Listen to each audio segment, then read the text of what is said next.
Mid cap और small cap में काफ़ी बड़ी गिरावट है। मिड कैप इंडेक्स इस समय 1500 पॉइंट से ज़्यादा या 3.25% कमजोरी के साथ कामकाज कर रहा है। स्मॉल कैप इंडेक्स में उससे भी ज़्यादा कमजोरी है। हालांकि अब निफ्टी में भी 250 पॉइंट की कमजोरी है। सिर्फ bank Nifty because of HDFC bank थोड़ा संभला हुआ, लेकिन 150 पॉइंट वो भी नीचे है। तो हमने ऐसा कहा कि कुछ फंड्स ने एक मुश्त यानी लमसम लेने पर रोक लगा दी है। स्मॉल कैप में पहले लगी थी, 3-4 फंड्स लगाई थी, उसके बाद मिड कैप में भी एक फंड लगाई ICICI प्रू ने। तो ये रोक क्यों लगाई, इस पर क्या क्या है थोड़ा डिटेल लेते हैं, इस पर बातचीत करते हैं मेरे सहयोगी हर्षदा सावंत से, जिन्होंने सुबह से इस पर काफ़ी कुछ पढ़ाई लिखाई की है। बताइए। तो वन टाइम इन्वेस्टमेंट अब आप ICICI प्रू की किसी भी मिड कैप स्कीम में नहीं कर पाएंगे। उन्होंने वो फाइनल डिसीजन लिया, ये इनफैक्ट परसों से लागू होने वाला है। अब इसमें आपको मैं बता दूं कि ICICI प्रू भी ये भी कहता है कि एक तो वन टाइम इन्वेस्टमेंट नहीं होगा, लमसम इन्वेस्टमेंट रादर जिसे हम कहते हैं। किसी भी दूसरी स्कीम से आप मिड और स्मॉल कैप स्टॉक्स में वाली स्कीम में शिफ्ट नहीं कर पाएंगे। साथ ही साथ उनका ये भी कहना है कि यहाँ से थोड़ा सा वो चौकन्ना रहेंगे लार्जली निवेशकों पर, इन इन्वेस्टमेंट्स पर। लेकिन आपको एक चीज ध्यान में रखनी, ICICI प्रूडेंशियल ने वो पहला फंड हाउस है जो इस तरह का नियम अपने मिड कैप फंड्स पर भी लेकर आ रहा है। इससे पहले इस तरह का एक्शन हमने दूसरी AMCs की तरफ से स्मॉल कैप फंड्स पे आया था। उनके नाम मैं आपको बता दूं, इसमें आपको ध्यान देना है कि Nippon India, Tata mutual fund, SBI mutual fund और अब ICICI प्रू के साथ कोटक AMC जैसे नाम हैं। अब कोटक मार्च 4 में इन्होंने एक्शन लिया और बाकी दो जो कंपनियां थी निपॉन और टाटा म्यूचुअल फंड, उन्होंने जुलाई पिछले साल एक्शन लिया। अगर आप इस समय इन्वेस्ट करना चाहते हैं तो ICICI प्रू ने साफ आपको कहा है कि कितना पैसा लगा सकते हैं। डेली SIP 10,000 मैक्स लिमिट है, वीकली SIP या फिर STP वो 50,000 की लिमिट है। अगर आप 15 दिन वाली SIP में ले रहे हैं तो मैक्सिमम आप 1 लाख रुपए डाल सकते हैं, और एक मासिक यानी मंथली SIP या फिर STP में पैसा लगाएंगे तो 2 लाख से ऊपर फंड आपसे पैसे नहीं लेगा।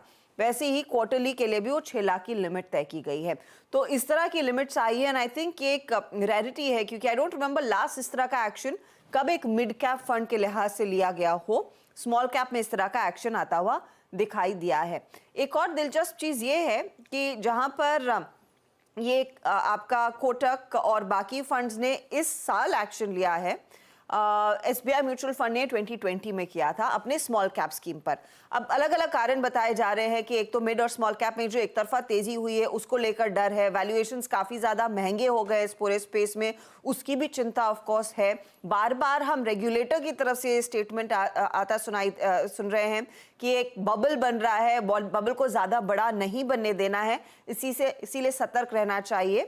और उसी कॉन्टेक्स्ट में दरअसल अब म्यूचुअल फंड हाउसेस भी एक्शन ले रहे हैं और अब मिड कैप्स पर भी वो एक्शन आता हुआ जो पहले सिर्फ स्मॉल कैप्स तक सीमित था। ओके, पहले जो स्मॉल कैप पे था, अब वो पहला एक फंड हाउस है जिसने मिड कैप में भी लमसम पे रोक लगा दी है। केवल SIP वहाँ पे हो सकती है, अलग अलग टाइम फ्रेम में आपके सही स्क्रीन पे देखने को मिल रहा है। क्यों हुआ इसको और थोड़ा समझने की कोशिश करते हैं। हमारे साथ बातचीत करने के लिए सुंदरम म्यूचुअल फंड के MD and CEO Sunil Subramaniam है। सुनील सर, बहुत बहुत स्वागत है। मार्केट में काफ़ी डर है लोगों के अंदर, लमसम बंद हो गई, SIPs चालू हैं केवल। क्या है असली वजह जो रेगुलेटर भी कह रहा है कि SME में, स्मॉल कैप में काफ़ी बबल है? क्या है सिचुएशन, आप बताइए सर। देखिए, सिचुएशन ऐसा है कि जैसे सब जानते हैं कि स्मॉल और मिड कैप इंडिसेस की वैल्यूएशन करीबन 20% प्रीमियम पे ट्रेड हो रही है लार्ज कैप की, right? That's point number 1। Point number 2 है कि ज्यादातर स्मॉल एंड मिड कैप में फ्री फ्लोट बहुत कम होता है, तो थोड़ा बहुत भी लिक्विडिटी उसकी ओर बदलता है तो दाम बहुत बढ़ जाते हैं। तीसरी बात यह है कि कुछ महीनों से, अभी कोविड के टाइम में 8,000 करोड़ था SIP बुक इंडस्ट्री का, आज 19,000 करोड़ पे है। मगर अगर आप देखेंगे इसी साल की बात करें तो इंक्रीमेंटल SIP बुक जो आई है उसमें 50% मिड एंड स्मॉल कैप में आए हैं। यानी लोगों की दिलचस्पी इसी क्षेत्र में जा रही है और बहुत से रिटेल निवेशक या वो अपने आप डीमैट अकाउंट खोल के पेनी स्टॉक्स को खरीद रहे हैं और bottom of the end of the market में वो दाम बढ़ रहे हैं, टिप्स लेकर, फिन इन्फ्लुएंसर्स की एडवाइस लेकर वो खरीदारी कर रहे हैं। दूसरी बात है कि म्यूचुअल फंड के अंदर वो अपना SIP को ऑलमोस्ट एंटायरली स्मॉल कैप और मिड कैप में डाल रहे हैं। अब इसके कारण क्या होता है कि जब इतनी लिक्विडिटी आती है तो मार्केट में भी मिड कैप में खाली आपको 150 स्टॉक से मिड कैप क्वालिफाई होती है, राइट, 100 से 250, और उसी के अंदर हर फंड मैनेजर को अपना 50-60 स्टॉक का पोर्टफोलियो चलाना पड़ता है। और स्मॉल कैप की बात करें, मानते हैं कि 250 से 1000-2000 तक जा सकते हैं, मगर इन्वेस्टमेंट क्वालिटी स्टॉक यानी जिसका अच्छा फ्री फ्लोट हो, एक अच्छी बिजनेस मॉडल हो, वो गिने चुने होते हैं। तो मान लीजिए कि उधर 300 भी स्टॉक्स मिलते हैं आपको, 250 से 550, उसके अंदर हर फंड मैनेजर को, अभी देखा आपने, आप अगर डेटा उठाएंगे इंडस्ट्री का, तो कई स्मॉल कैप फंड के 180 स्टॉक्स हो गए हैं, यानी 300 की टोटल यूनिवर्स में आधा से ज्यादा उन्होंने ऑलरेडी निवेश कर चुके हैं। और क्योंकि इधर लिक्विडिटी बहुत कम है, उनकी जो दामें हैं वो हक से ज्यादा बहुत ज्यादा बढ़ गई है। अब इसमें गुड क्वालिटी बैड क्वालिटी का डिफरेंस चला गया, क्योंकि पानी इतनी ऊपर हो गई है कि सबको ऊपर उठा रही है। और एक बात जो है कि नियम ये होती है कि आप एज अ फंड हाउस एक कंपनी के कितने ओनरशिप का आप हिस्सा बन सकते हैं, और सेकंड उसके फ्री फ्लोट के अंदर कितना हो सकता है, और तीसरी बात है कि किसी भी फंड के अंदर more than 10% in one stock is not allowed. तो ये नियम देखेंगे तो इनएविटेबली आपको कई म्यूचुअल मिड कैप और स्मॉल कैप फंड को अपना पोर्टफोलियो एक्सपेंड करना पड़ रहा है। जिन जिन को एसआईपी की बुक की शेयर बहुत ज्यादा मिली, नेचुरली उनको अपना पोर्टफोलियो को एक्सपेंड। अब डाइवर्सिफिकेशन तो 20 से 50, 50 to 60 stocks is good enough for diversification. 60 से 180 स्टॉक जा रहे हैं, उसका कोई फायदा नहीं है, क्योंकि बहुत टेल बन जाता है। और कितने कंपनी पे आप रिसर्च करके उनकी आउटलुक को देखकर इतना स्टडी करके उसमें निवेश कर पाएंगे? ये सब दिक्कतें बिल्डअप हो रही थी over the last 6 to 12 months. क्योंकि मैं लास्ट अप्रैल को, इसी साल के मार्च अप्रैल में, दोनों मिड और स्मॉल कैप इंडिसेस आपको 10% डिस्काउंट टू लार्ज कैप में चल रहे थे। एक ही साल भी नहीं हुआ है तो एक 10% डिस्काउंट से 20% आपको प्रीमियम में चला गया। तो कितना बदलाव हुआ है शेयर प्राइस में, आप सोच लीजिए। अब अभी जैसे हर्षदा जी ने बताया, बहुत से फंड हाउसेस ने अपने लेवल्स पर ये देखा कि इतने फ्लोस हम नहीं मैनेज कर पा रहे, इसलिए लमसम को रोका। किसी ने एसआईपी पे लिमिट भी डाला, इतना नहीं जाना चाहिए। पर अब क्या है कि रेगुलेटर के मन में आ गई है कि बहुत सारे स्टॉक्स जो म्यूचुअल फंड भी नहीं ओन करते हैं, उनमें भी दाम बढ़ने लगे हैं। तो इसलिए सेबी के चीफ ने बताया कि कुछ बबल सा लग रहा है कहीं पे। अब वो एक बात जो पब्लिक डोमेन में उन्होंने कहा, इसके अलावा उन्होंने as an investor protection measure AMFI के जरिए म्यूचुअल फंड्स को भी ये एडवाइस दिया था कि भैया आप देख लीजिए कि आपको फ्लोज आ रहे हैं, क्या आप सही तरह से उसको डिप्लॉय कर पाएंगे, क्योंकि ये लिमिट्स है ना, कितना फ्री फ्लोट आप ले सकते हैं कंपनी का, क्या है वो एक चीज आप स्टडी कीजिए। अगर आपको लगता है कि नहीं डिप्लॉय करेंगे तो आप फ्लोज के ऊपर मॉडरेशन लगाइए किसी तरह, एक वो उन्होंने। सेकंड ये भी कहा उन्होंने कि हर पोर्टफोलियो में आप मेक श्योर कीजिए कि अगर कोई बड़ा आपका इंस्टीट्यूशनल इन्वेस्टर जो आपके फंड में निवेश कर चुके हैं, अगर उन्होंने रिडेम्पशन डाल दिया प्रॉफिट बुकिंग के जरिए, राइट, तो अगर आपकी फंड में लिक्विडिटी है उतना, क्योंकि सेबी का ही नियम है कि स्मॉल कैप फंड में 65% स्मॉल कैप स्टॉक्स रहनी चाहिए और मिड कैप फंड में 65% मिड कैप स्टॉक्स रहनी चाहिए, यानी बाकी के 35% क्या उसी को आप अगेन स्मॉल कैप या अगेन मिड कैप में डाल रहे हैं, या कुछ लार्जर लिक्विडिटी वाले लार्ज कैप या लार्ज मिड कैप स्टॉक्स में भी आप निवेश कर रहे हैं, कितना कैश बैलेंस आप रख रहे हैं एक बिग टिकट इन्वेस्टर का रिडेम्पशन के लिए। तो उन्होंने एडवाइस किया था कि ट्रस्टीज को, जो इन्वेस्टर प्रोटेक्शन के अल्टीमेटली ओनर्स है, और यूनिट प्रोटेक्शन एक कमिटी होता है बोर्ड का, उनको इन्होंने कहा कि आप उस फंड, अपने फंड हाउस के बारे में स्टडी कीजिए, क्या सडनली टॉप 2-3 इन्वेस्टर्स ने रिडीम किया, टॉप 2-3 डिस्ट्रीब्यूटर्स ने रिडेम्पशन डाला, तो क्या लिक्विडिटी आपके फंड्स में है कि आप, क्योंकि स्मॉल कैप और मिड कैप में क्या होता है कि भयंकर बिकवाली आ गई तो सर्क्यूट लग जाएगी, अब बेचना भी चाहें तो नहीं बेच सकते, नंबर 1। नंबर 2, जैसे ही खबर आती है कि कोई बड़ा फंड हाउस ब्लॉक में बेच रहा है तो उसके कारण दाम गिर जाती है। तो ऐसी सिचुएशंस के कारण उन्होंने लिक्विडिटी, ईच फंड की लिक्विडिटी को स्टडी। सुनील जी, अभी मार्केट में 2 दिन में काफ़ी बड़ी फॉल आ गई। क्या वैसी सिचुएशन है क्या कि बहुत जगहों पे 20-20, 30-30, 40% गिर गए हैं, तो फंड को दिक्कत हो रही है? नहीं, फंड को दिक्कत नहीं हो रही है। क्या हो रहा है कि ये जो अभी मैंने बताया ना लिक्विडिटी स्टडी, उसके कारण सपोज एक स्मॉल कैप फंड ने 80% स्मॉल कैप रखा है और 10% मिड कैप में रखा है और बाकी 10 लार्ज कैप में रखा है। तो लिक्विडिटी के तौर पर उनके टॉप इन्वेस्टर्स में अगर 15% रिडम्पशन हुआ तो आपको खाली लार्ज कैप बेच के आप पैसा लौटा नहीं सकते।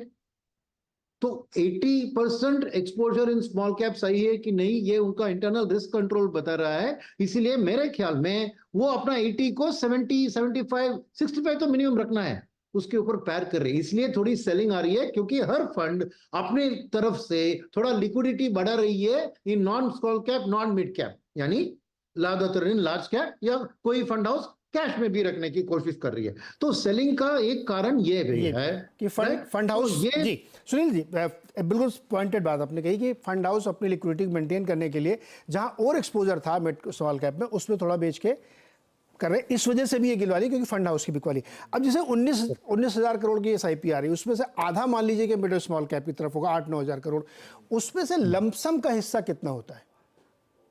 नहीं, ये पूरा 8,000 करोड़ SIP का है, लमसम का नहीं है। तो फिर लमसम में कितना हिस्सा आता है जो रोक के आप इसको एडजस्ट करना चाहते हैं फंड हाउस? देखिए, जो लमसम में जो आता है, जो इमीडिएटली आपको डिप्लॉय करना पड़ता है, SIP बुक में आ रहा है तो समझिए साल भर में पैसा आता रहेगा। नहीं, जैसे ही कोई करंट आएगी आपके पास, जैसे लमसम, सर लमसम का कितना बड़ा अमाउंट आता है हर महीने या 2 महीने में, कोई अंदाजा होगा जिससे कि हमको पता लगे कि लमसम पे रोक से फायदा क्या होने वाला है? देखिए, अब एमपी का डेटा देखेंगे तो नेट फ्लोस अराउंड 3,000 करोड़ है स्मॉल कैप में। तो ग्रॉस फ्लोस अगर मान लीजिए उसमें 8 to 9,000 करोड़ होंगे, तो मेरे ख्याल में 30 to 35% of the flows SIP के जरिए, 2/3 आपको लमसम के जरिए आ रहे हैं। ओके, और उस मैसिव फंड को यहाँ पे रोकना है। दूसरा, एमफी ने आप लोगों से क्या क्या, ये तो सेबी ने उनसे क्या कहा एमफी से वो हमने समझ लिया, अब आपसे एमफी ने क्या कहा कि आप लोगों को करना चाहिए, जैसे कि बेच के थोड़ा सा अपना लिक्विडिटी नहीं दिया है। एमफी ने कहा है कि विद इन 21 दिन, ये लेटर के बाद 21 दिन के अंदर आपके ट्रस्टी का बोर्ड मीटिंग को बुलवाइए, आपके investor protection unit holder protection committee का मीटिंग बुलवाइए। आप उस कमेटी को अपने फंड हाउस की, अपनी मिड कैप स्कीम और स्मॉल कैप स्कीम के बारे में ये चीज बताइए कि क्या आपके पास एडिक्वेट लिक्विडिटी है, राइट? क्या आपकी फ्लोज, आपके AUM के कंपैरिजन में आपके फ्लोज आ रहे हैं, और भी जाके आपको खरीदने की मोहरत आ रही है वही स्मॉल कैप को जो ऑलरेडी आप खरीद चुके हैं। अगर ऐसी स्थिति है तो सेम स्टॉक को जो आपने 100 पे खरीदा, फिर 150 पे खरीदा, फिर 200 पे खरीदा, फिर 400 पे खरीद रहा, तो आगे जाके 500 में खरीदे क्या? तो इसीलिए फिर अगर ऐसी स्थिति हो रही है कि आपको कॉन्फिडेंस नहीं है कि मेरी पोर्टफोलियो के अलावा मुझे ज्यादा स्टॉक्स नहीं दिख रहे हैं, तो फिर आप मॉडरेट कीजिए आपके फ्लोस, आप स्टॉप कीजिए फ्रेश फ्लोस। वो ईच फंड हाउस के अलग अलग होती है ना। किसी फंड हाउस को लगेगा कि मेरे 50 स्टॉक की पोर्टफोलियो है, मैं 80 तक तो ले जा सकता हूँ, मैं और 30 स्टॉक उसमें ऐड कर सकता हूँ। किसी का 180 ऑलरेडी है, वो ये नहीं कह सकते मैं 180 को 250 कर दूंगा ना। तो हर एक फंड की ये सिचुएशन अलग होती है, और ये ट्रस्टी बोर्ड का, क्योंकि अल्टीमेटली इन्वेस्टर प्रोटेक्शन का रिस्पॉन्सिबिलिटी उनके ऊपर है। सुनील सर, आपके फंड ने अभी तक कोई रिस्ट्रिक्शन नहीं लगाया किसी प्रकार का? भाई, हमारी पोर्टफोलियोज में हम 50-60 की स्टॉक ही लगा रहे हैं। हमारा excessive exposure to any single stock और सेक्टर नहीं है। हमारी लिक्विडिटी एडिक्वेट है। तो 65% स्मॉल कैप की है, तो हम 70% ही रख रहे हैं स्मॉल कैप में, मिड कैप में भी वही 70% रख रहे हैं। तो बाकी 30% जो है हम उसको लार्ज कैप्स की क्षेत्र में ही लगा रहे हैं। तो हमारे पास एडिक्वेट लिक्विडिटी है। कैश तो हम ज्यादा नहीं रखते, 3 to 4% कैश है। तो ओवरऑल हमारी लिक्विडिटी सिचुएशन बिल्कुल ठीक है, कोई दिक्कत की प्रॉब्लम नहीं है। और हमारी इनफ्लोज जो आ रही है हमारे फंड साइज के माफिक बहुत बहुत कम ही है रिलेटिवली। तो इसलिए हमें कोई दिक्कत नहीं दिख रही है in terms of accepting either lump sum और थिंग। तो हमारी पोर्टफोलियोज हमने बहुत एक 50-60 स्टॉक के लेवल पे ही चलाया, इसलिए हमारे लिए दिक्कत नहीं है। ओके सर, रुकिएगा अभी एक मिनट। मेरे साथ कैपिटल माइंड के दीपक शनाय भी हैं। दीपक, बहुत बहुत स्वागत है आपका। इन्वेस्टर्स के मन में बहुत डर है, और जिस तरह से स्टॉक में एक बड़े करेक्शन हम लोग देख रहे हैं, खासतौर पर मिड और स्मॉल कैप में, कुछ रेगुलेटरी सजेशंस आए, उसके बाद फंड हाउस भी थोड़ी अपनी लिक्विडिटी बैलेंस करने के लिए बेच रहे हैं। क्या सजेशन है आपका और क्या इस सिचुएशन पे आपका एनालिसिस है? Thank you Neeraj ji. I think मुझे तो जो कनेक्शन लग रहा है जो रेगुलेटर ने कहा और जो मार्केट में अगर सेल ऑफ है, आई थिंक वो कनेक्शन लगाना ठीक नहीं होगा। वैसे भी लिक्विडिटी से काफ़ी करेक्शंस आते हैं, स्मॉल कैप्स में ज़्यादा करेक्शंस आते हैं यूजुअली। और इस वॉलेटिलिटी से अभी हम जितना अभी वॉलेटिलिटी हुआ है, अब इतने भी कम नहीं हुए हैं कि हमें डरना चाहिए, क्योंकि एक्चुअली हम जिस लेवल पे पहुंचे वो दिसंबर 2023 में पहुंचे थे, वो उसी लेवल तक वापस पहुंचे हैं। तो ऐसे सिर्फ 2 महीने का अगर रिवर्सल हुआ है in the small cap index, और कुछ स्टॉक ज़्यादा गिरे हैं ऑफ कोर्स, पर इसमें मतलब ज़्यादा डरने की बात नहीं है। ऐसा होता रहता है मार्केट में ऐसा होना भी चाहिए, क्योंकि अगर मार्केट गिरेगा नहीं तो ऊपर कैसे जाएगा। तो इस तरह से अगर आप देखें, करेक्शन ऐसे नॉर्मल है, होते रहेंगे। बस यही कहूँगा कि आई थिंक किसी हिसाब से हमें इसको इन्फ्लुएंस नहीं करना चाहिए कि अच्छा ये मार्केट बहुत बड़ा है, ये वो बहुत ज़्यादा बढ़ गया है, इसको गिरना चाहिए। ऐसे वो थोड़ा सा फिर पर्सनल ओपिनियन ही हो जाता है एक तरह से कि और मार्केट पार्टिसिपेंट जरूर करते हैं। आई थिंक रेगुलेटर से आना थोड़ा सा, मतलब वो यूएस में भी हमने देखा था कि ऐसे जब चीज़ें रेगुलेटर्स ने कही हैं, वो कभी कभी मार्केट उससे कई बार ऊपर, कई गुना ऊपर भी चला गया उसके बाद भी। तो यही कहूँगा, बस इस कनेक्शन नहीं करना चाहिए अभी इसके इन दोनों के बीच में। ओके, इन्वेस्टर को क्या करना चाहिए इस समय? जो बहुत सारे इन्वेस्टर्स चिंतित होंगे, परेशान होंगे, उनको क्या समझाएंगे आप, कैसे कि उनको क्या सोचना चाहिए इस समय? मैं तो ये कहूँगा कि देखिए, आप अगर किसी भी स्टॉक मार्केट में किसी भी मार्केट में इन्वेस्ट करते हो तो 20-30% का लूज करना is very normal. It should be considered कि आप अगर 100 रुपए डाल रहे हो तो आपको एक दिन 70 देखने को मिलेगा। वो 70 अगर आप लॉन्ग टर्म इन्वेस्टर हो आएगा, और फिर लॉन्ग टर्म में आपके रिटर्न्स आएंगे अगर आपने अच्छे स्टॉक्स चूज किए हैं। और अगर आपकी पोर्टफोलियो में आपका कॉन्सेंट्रेटेड पोर्टफोलियो नहीं है कि आपने सिर्फ 1-2 स्टॉक्स में पैसा लगाया है, आपने बहुत सारों में लगाया है, कुछ स्टॉक्स ज्यादा गिरेंगे, कुछ स्टॉक्स कम गिरेंगे और कुछ स्टॉक्स ऊपर भी जाएंगे, और आप पोर्टफोलियो के हिसाब से देख लो तो आई थिंक लॉन्ग टर्म में इस लेवल से भी there is a lot more to come. और अगर आप स्मॉल कैप्स को भी देखें, उनका पी रेशियो सिर्फ 28-29 है अगर एनएससी स्मॉल कैप 250 इंडेक्स देखें तो। और वही इंडेक्स आप अगर 2017-2018 में देखते तो 50-60 के ऊपर था उनका जो पी रेशियो था एज एन इंडेक्स।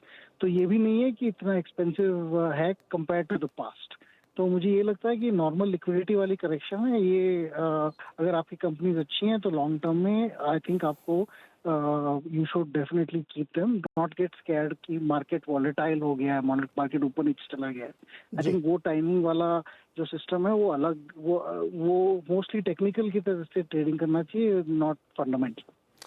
ओके, बहुत ध्यान से करें, कंसंट्रेटेड ना करें और हियर एंड से की बेट्स पे पैसे न लगाएं, ये बिल्कुल साफ है, दीपक का भी कहना है। और बहुत ज़्यादा पैनिक करने की ज़रूरत नहीं है, क्योंकि 20-30% की गिरावट के लिए आपको तैयार भी रहना चाहिए अगर आप स्टॉक मार्केट में हैं, और ये आपके हित के लिए ही यहाँ पे किया जा रहा है। बहुत बहुत शुक्रिया दीपक हमारे साथ जुड़ने के लिए और ये चीज़ें सामने रखने के लिए। एक बहुत छोटा सवाल सर, 10 सेकंड का। सुनील सर, मार्केट में भी थोड़ा और कमज़ोरी आप देखते हैं क्या हो गया? छोटा जवाब सर।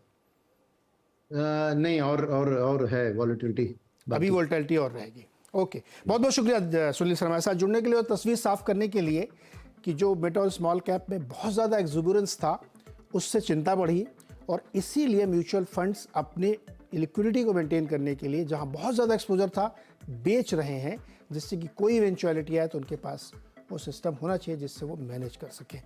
छोटा सा एक ब्रेक के बाद मार्केट अपडेट।